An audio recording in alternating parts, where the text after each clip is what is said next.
Nah, bentukan negara Turki yang sekarang kan, kita kan mengenalnya Turki itu banyak kan orang Islam ya. Tapi di sana kan sistemnya masih sama kita kan, demokratis gitu. Sistemnya masih pemilu juga kan? Masih demokrasi. Demokrasi kan di sana. Cuman ya itu tadi yang kayak cerita sebelumnya. Jadi jadi itu ini tercerminkan oleh personalnya si Bapak Erdogan. Spellnya apa sih? Erdogan. Erdogan. Oh, Erdogan. Gitu. Erdogan. Oh, G-nya itu ada buntut di atasnya gitu. Ada ain ya. Erdogan. Erdogan. Oh iya. Erdogan. Gua baca Erdogan soalnya kalau orang Indonesia kan Erdogan pasti. Erdogan. Nah, itu tercermin dari dia. Kayak istrinya berjilbab kan, kalau di pertemuan internasional kan jadi tercermin. Tapi tidak semua orang, maksudnya kehidupan muslimnya bukan tidak semuanya, maksudnya nggak semuanya berjilbab juga, tapi kan orang sana. Ya jelas. Kayak kita juga. Jelas. Kita kan juga muslim juga banyak yang tidak berjilbab. Halo. Tapi apa ya, kalau di sana kan sinetronnya Turki kan sempat booming tuh di Indonesia. Iya. Elif, lu tahu Elif? Gua nggak nonton TV di sana. Masa sih? Tahu Elif tahu. Tapi gua nggak nonton TV di sana. Maksudnya hype artis di sana gimana sih? Kagak, di sana nggak hype Elif mah. Serius? Serius lu? Hah? Nggak hype. Kenapa di Indonesia jadi hype banget ya? Nggak tahu gue. Norak berarti rakyat sini. Di Indonesia tuh terkenal parah kan hype. Ih, kacau deh itu. Berarti karena biasa aja. Kalau film gua ngikutin. Tapi kalau TV enggak. Tapi kehidupan artis di sana menurut lu gimana? Nah, selebritas di sana. Ini seru nih. Beda artis sama orang biasa di sana. Kalau di sini kan kentara banget ya.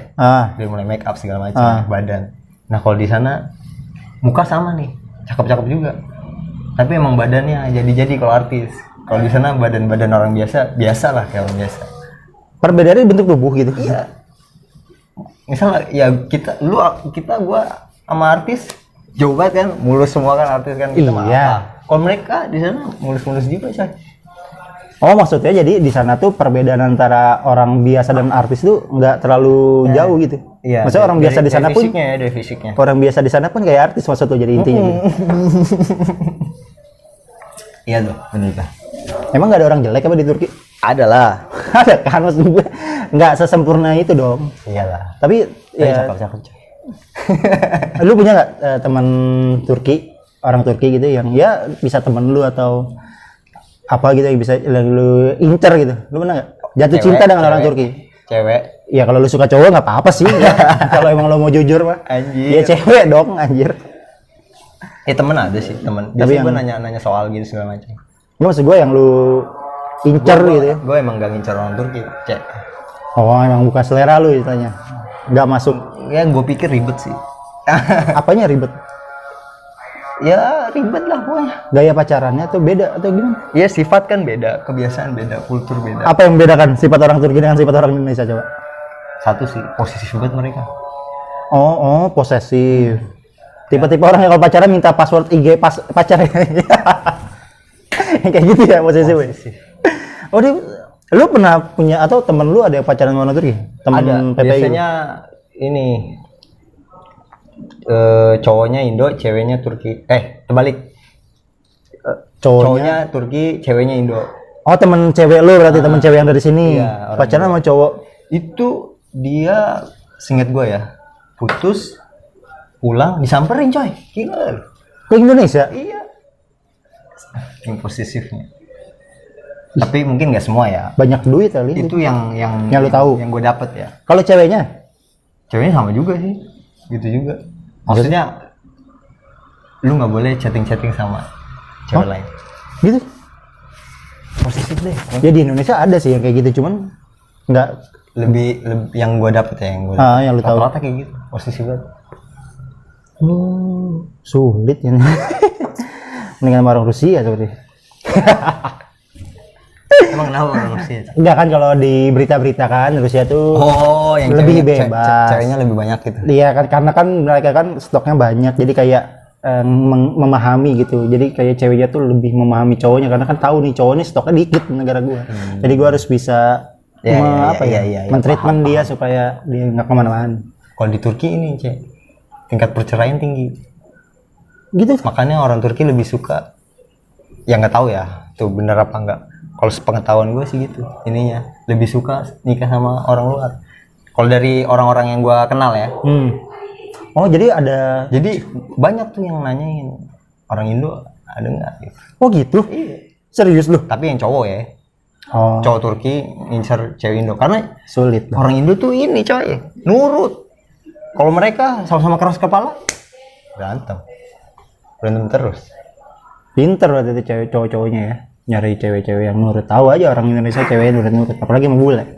Taunya bule aja kan. Iya. Arab pasti ngomongnya Banyak gitu. tuh ibu-ibu Indonesia yang nikah sama Banyak yang tinggal di sana pun. di sana. Pasti tinggal di sana.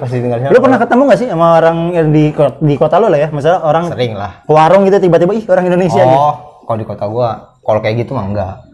Yang lu ketemuin tuh biasanya dia ibu-ibu jadi apa gitu? Kalau ke rumah ibu-ibu gitu ya emang karena ada acara. Rumahnya rata-rata enggak deket gitu. Oh, jadi Rumahnya maksudnya rada jauh dia gitu, dia udah tergabung dalam sebuah organisasi warga Indonesia atau maksudnya lu kan ikut acara itu berarti dia Enggak, tergabung. maksudnya gini, acaranya bukan acara resmi, makan-makan di rumah dia gitu. Misalnya lebaran nih, dia open house karena yang paling tua gitu. Iya, berarti kan dia udah tergabung ada organisasi mengorganisir dong. Maksudnya lu tahu dia dari orang Indonesia, ada infonya dari mana? Ya nemu aja. Demunya di mana maksud gua? Ya kan dia tahu PPI pasti. Oh, jadi dia ngundang gitu. Iya. Oh, dia ngundang nih PPI ini saya open house gitu. Gua Pokoknya kalau satu kota mah tau lah. Selain Ankara Istanbul ya, kalau Ankara Istanbul cakupannya besar banget. Gede, dan banyak kok mahasiswanya. Gue pikir tuh lu kayak ketemu tukang apa gitu, ternyata ibunya orang. Ya kadang pernah ada kayak gitu. Tuh orang Biasanya yang Indonesia. Mijit. Anjing, kenapa jadi mijit? Ya maksudnya gitu kan nggak pernah nongol dia. Tahu-tahu KBRI kayak temen gua kan ngurusin Mijit temen lu. Bukan gue temen lu mijit. ngurusin apa sih pendataan di KBRI. Iya ya. Sama KBRI bantu-bantu. Taunya ketemu ada yang emang ini. Dia kerjanya jadi spa ya. Oh. Spa. Berarti orang-orang Uzbek yang kesini tuh kaget ya kalau gini. Ih, kamu di sini ternyata di sini. Ya gua nggak jelek-jelekin pemijat gitu ya. Iya, kan mijit kan bisa mijit kan. Ya mijit aja udah gitu. Nggak aneh-aneh. Nah gitu, ternyata orang-orang. Nggak, maksudnya rata-rata yang baru ketahuan, gue juga baru tahu gitu. Ada orang lain, ada orang Indonesia lain di sini ternyata gitu. Oh di kota lu. Ngumpet-ngumpet gitu. Berarti lu di setiap kota ada kantor KBRI-nya? Cabang? Agak lah. Berarti lu ke KBRI yang Di Ankara. Di Ankara? Jadi kalau Jarak lu dari kota lu ke Ankara? 6 jam. Anjing jauh banget aduh. Deketnya. Jauh dong ke Jawa Tengah itu. Transportasi gampang, di sana enak. Ya, tapi kan ke Jawa Tengah lah, itu tetap aja lu. Ya tapi nyaman nih, nggak terasa, tahu nyampe. Masa sih lu nggak? Kalau di sana transportasi umum yang paling umum? Apa sih transportasi umum paling umum? Bis. Bisa desak-desakan nggak? Kagak lah. Enak dah, nyaman. Nyaman. Ada yang 2+1. Dua iya, bangku iya. terus satu. Oh iya iya. Ada yang 1+1. Keretanya? Keretanya juga nyaman, lebih luas. Lebih luas. Iya, lebih lega. Apalagi bis sih yang paling. Tapi macet nggak sih? Kalau antar kota nggak macet. Kalau di dalam kota baru macet. Oh tapi tetap macet aja. Ada, tapi di kota-kota besar kayak Ankara, Istanbul itu pasti macet. Dalam kota ya. Kalau keluar kota nggak macet. Gua kan bingung ya di sana. Ya maksudnya kan secara teritori kan Turki sendiri kan masuknya Asia Eropa kan. Iya. Karena kan Ada dia bagian Eropanya sedikit. karena dia kan ikut Euro juga masalahnya. Seharusnya kan tidak boleh tuh kalau negara Asia kan ikut Euro. Israel tuh masuk Liga Champions. Itu kan negara dengan privilege. Kazakhstan juga. Kazakhstan. Oh iya. Iya. Ya maksud gua Klubnya masuk Liga Champions itu nggak tahu gua peraturan. Nah, iya maksudnya negara-negara dengan yang punya keistimewaan lah kalau bisa dibilang gitu kan. Nah, di sana tuh ada perbedaan kultur di dalam negeri sendiri nggak? Kayak yang misalnya yang di daratan Eropa sama daratan yang di Asia Ya gitu. pasti ya. Ada- Pasti ada beberapa. Kayak inilah kayak Indonesia kan ada suku-suku ya. Nah, di sana juga ada suku-suku walaupun nggak sebanyak Indonesia. Oh, ada suku-sukunya. Jadi ada Turk, orang Turki, ada Kurd, orang Kurdi, Oh, di dekat Irak berarti. ada Laz, itu di atas tuh biasanya. Mirip-mirip Rusia. Oh, yang mau ke Rusia atasnya. Saya Turk, Kurd, Kurd. Kurd. Laz. Sama apa lagi? Apa lagi lah? Yang besar. Nggak hafal gua. Banyak tapi ya? Enggak banyak, cuma beberapa, 5 paling. Bedanya apa sih? Ada mereka punya bahasa daerah? Iya. Iya benar. Ada Turkce itu bahasa Turki, ada Kürtçe itu bahasa Kurdi, Lesce. Tapi bahasa Turki namanya kalau nasional, secara nasional namanya apa? Bahasa Turki. Namanya apa? Turkce. Oh berarti si suku yang lain pun tetap tetap pakai kan negara Turki itu. Itu negara Turki. Makanya yang gue nggak mau bahas sih ini sebenarnya. Kenapa? Itu teroris PKK namanya kalau di sana. Oh ada kelompoknya. Dari bangsa Kurdi. Bangsa Kurdi. Kadang gesek gitu. Oh berarti ada internalnya juga di sana. Lu kan waktu pemberontakan itu kan lu ada di sana, lagi di sana? Kudeta gue lagi di sini. Lagi kudeta. Oh lagi di sini justru, iya. Nggak di sana. Lagi pas buat pulang gua. Walah, beruntung sekali Anda. Iya, Bang. Itu gimana sih? Anak-anak di sana tuh gimana pas kudeta di sana? Anak-anak di sana aman sih, KBRI ini gerak cepet. Jadi anak-anak yang daerahnya dekat Ankara itu disuruh ke KBRI semua. Oh gitu. Jadi aman kok. Nah lu teman-teman lu yang di kota lu kan jauh tuh ke Ankara semua. Mereka ngumpul satu rumah gitu. Dan KBRI bikin surat gitu, ini mahasiswa Indonesia tidak terlibat dengan kudeta segala macam, jadi aman aja, woles. Ya kita nggak ngapa-ngapain kok, kita belajar di sana. Cuman kan pasti ada ketakutan yang itulah, maksudnya kayak jelas lah, itu kan ada tank tahu-tahu jalan depan rumah gimana sih? Itu di mana sih pusatnya? Nggak di seluruh negeri kan? Maksudnya terpusat di Istanbul aja sama Ankara. Yang paling parah sih Istanbul, Ankara. Lu dengar cerita yang paling parah tuh kayak gimana? Dari teman-teman lu lah, minimal dari info PPI. Ya itu ada tank, pesawat tempur.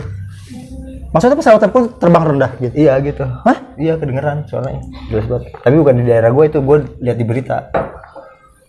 Berita gue. Ngeri juga sih, maksudnya lagi gue kan agak ngeri juga di negara Arab. Mesir lebih parah waktu kudeta. Gue diceritain kan, jadi ada teman gue alumni Mesir juga, dia dulu pas Gamal apa? Kudeta Mesir siapa sih? Pas siapa? Mursi. Oh iya Mursi. Kudeta itu wah parah itu. Jadi orang Mesir itu ngamuk, semua dibantai-bantain. Nggak tahu kenapa ngamuk, entah itu oknum entah apa. Semua orang luar. Maksudnya orang luar ketemu di jalan yang berkelompok-kelompok itu main pukul-pukulan gitu lah pokoknya. Oh, berarti kayak tawuran gitu. Hampir sama kayak kita di 98 kayak. Ya bisa. Benar penjarahan gitu-gitu. Iya, ngamuk dia, benar-benar ngamuk. Berarti Turki itu nggak nyampe ke level itu? Enggak. Mereka malah bersatu gitu. Masyarakatnya ya, turun ke jalan. Kan itu kan katanya dikudeta sama militer ya. Nah, mereka menghajar militer, menghajar yang mengkudeta gitu. Mereka bersatu. Oh iya kan. Oh mungkin perbedaannya itu Pak. Perbedaannya dengan kudeta Mesir dengan, karena kalau Mesir kan yang turun itu rakyatnya kan. Iya, rakyatnya yang ngamuk. Kalau di sana kan yang itu kan membela. Iya, dan itu kan misalnya internal gitu jatuhnya, jadi pasukan internal gitu. Kan kalau Indonesia jadi, juga dulu pas rakyat ngamuk. Seingat gue tuh ini dia Erdogan langsung Skype entah apa, video call pokoknya bilang rakyat turun ke jalan itu. Bisa dia yang nyuruh minta rakyat turun ke jalan. Itu berapa lama ya waktu itu berita tuh? Gue kurang lu. Waduh. Berapa ya? Nyampe seminggu sih? Seminggu pokoknya. Nyampe ya? Sampai kali seminggu tuh, jadi azan terus gitu. Ngumpul terus di pusat kota. Oh si rakyatnya semua? Iya. Ya begitulah cara mereka gitu maksudnya. Dan itu memang salah satu pemberontakan yang menurut gua cukup gagal. Maksudnya jadi terlihat manis gitu, karena ada pemimpin yang dicintai sama rakyatnya sampai sebegitunya, dibela sampai kayak gitu. Itu cukup ngeliatnya itu benar-benar. Apalagi Erdogan ya mungkin Erdogan itu kan pemimpin yang benar-benar disorot sama dunia lah. Ya tapi yang sama Israel walk out. Terus yang terakhir nih Hagia Sophia. Iya, jadi masjid lagi. Itu kan cukup ditentang kan. Makanya dia tuh pemimpin yang luar biasa. Udah 2 periode ya? Di sana ada batas periode nggak? Setahu lu tahu nggak? Nih yang menarik ya. Kita lihat sisi Erdogan yang lainnya. Jadi dulu itu Turki itu Perdana Menteri ketuanya. Iya. Perdana Menteri. Erdogan udah jabat 2 tahun. 2 periode. Presiden. Perdana Menteri. Oh dia sebelumnya. Dia Perdana Menteri dulu. Iya, Perdana Menteri. Sebelumnya emang Perdana Menteri yang paling tinggi kekuasaan. Iya. Dia udah 2 tahun nih periode. Udah menguasai 2 tahun. Cerdasnya dia ganti sistemnya jadi presidensial. Bisa lagi dia ngejabat. Ya politik lah, cerdas dia kayak gitu. Pak Jokowi tidak ingin jadi Perdana Menteri kan Indonesia. Janganlah ya. Jangan. Jadi dia presiden. Nah, tapi di zaman presidensial itu sekarang nih presidensial. Sekarang kan. Tuh udah berapa periode pas dia jadi presiden? 2 ya. 1 kayaknya deh. Nggak ada batas lah. 2 kayaknya ini terakhir nih sampai 2000 berapa? Berarti kalau presidensial kan berarti cuma 2 dong? Iya, 2. Semua negara demokrasi kan cuma 2 kan? Berarti dia sekarang udah nggak bisa lagi nih? Harusnya. Ntar yang ngegantiin yang kemarin memberontak. Pokoknya tunggu aja 2023 ya. Itu bisa 2023? Pokoknya tunggu aja 2023 ntar. Itu kalau kata dia big hedef, artinya tujuan besarnya dia 2023. Kan itu pas banget waktu 100 tahun Utsmaniyah. Iya. Terakhir Utsmaniyah sih? Iya. Utsmaniyah kan? Apa Umayyah? Utsmaniyah lah. Utsmaniyah. Bahasa Turki Osmanlı. Iya Utsmaniyah. Kan 1923 runtuh tuh. Nah, 2023 kita lihat. Oh iya, 1923 itu yang diganti sama itu. Iya. Kemal apa? Kemal kan? Kemal. Iya, Mustafa Kemal. Iya, jadi sekuler tuh. Ya kita lihat aja ntar 2023 ya. Ada rencana apa ya nanti? Jadi baik kita nggak ngaruh lah ke kita lah itu. Ya kita mengurusin negara kita aja lah, masih pusing nih. Udah gitu aja kan ini dia lagi ya udah panjang banget loh. Kalau dihitung sama tadi. Jadi hitungnya part 1. Lu ngarol ngidul. Hampir 1 jam gila, gokil. Tapi emang enak aja ngobrolin gitu tuh. Ya gue sih cerita yang gue tahu aja. Iya, udah. Yang baiknya diambil, yang buruknya jangan diambil. Nah, atau ya tadi kalau ya ini sebatas opini gue aja. Kalau lu mau tahu tentang mau kuliah di Turki, ya tadi tuh lu pantau aja terus di internet ada beasiswa apa ya kan. Kali aja nyantor rezeki kayak dia, saingannya pinter-pinter ternyata terpilih. Kalau rezeki kan nggak ada yang tahu deh. Iya. Yang udah dijotoin ke lu ya udahlah. Thank you Dila. Sampai jumpa di video-video selanjutnya dan bye bye.